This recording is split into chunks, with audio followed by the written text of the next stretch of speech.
প্ৰথমতে চুলিখিনিৰ ৰিজাল্টটো দেখুৱাই লৈছো দেই আৰু বহুতে কৈ থাকে নিজৰ চুলিৰে অৱস্থা নাই বেলেগক দিহা দিবলৈ আহে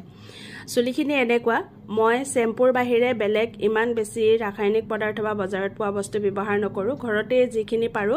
চুলিখিনি আপডাল কৰিবলৈ চেষ্টা কৰো গতিকে চুলিখিনি প্ৰথমতে আপোনাক দেখুৱাই ললো আৰু তাৰ পিছত মই আজি কি লগালো তাৰ বিৱৰণ দি গৈছো এয়া হৈছে চুলি হৰা তৎক্ষণাত বন্ধ কৰিব পৰা এটি সহজ ঘৰুৱা বিধান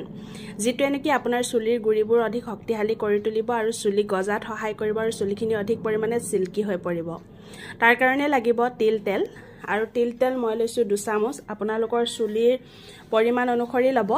তাৰ পিছতে লব সমান পৰিমাণত এলোভেৰা জেল যেটো নেকি বহুত বেছি পৰিমাণৰ ৰাসায়নিক পদাৰ্থ ব্যৱহাৰ কৰা হ'ব নালাগে আৰু আপুনি ঘৰুৱা এলোভেৰা জেলো এই সময়ত ব্যৱহাৰ নকৰিব গোটেইখিনি ধুনিয়াকৈ মিহলাব এই পৰ্যায়লৈকে মিহলাব যাতে অকনমান বগা আঠালেটিয়া হৈ পৰে আৰু তাৰ পিছত চুলিৰ গুৰিৰ পৰা আগলৈকে পুৰা ধুনিয়াকৈ এপ্লাই কৰিব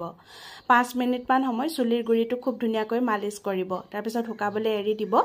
2-3 ঘণ্টা মানৰ পিছত শ্যাম্পু কৰি ধুই দিব আৰু এনেকুৱা কৰিলে আপোনাৰ চুলি খুব ধুনিয়াকৈ গজি আহিব আৰু চুলিৰ গুৰিটো একদম শক্তিশালী হৈ পৰিব আৰু লগতে আপোনাৰ চুলি হৰা একেবাৰে নাইকিয়া হ'ব যদি ভাল লাগে আপোনাৰ প্ৰফাইলত শেয়াৰ কৰি থৈ দিব সপ্তাহত 2 বাৰ ব্যৱহাৰ কৰিব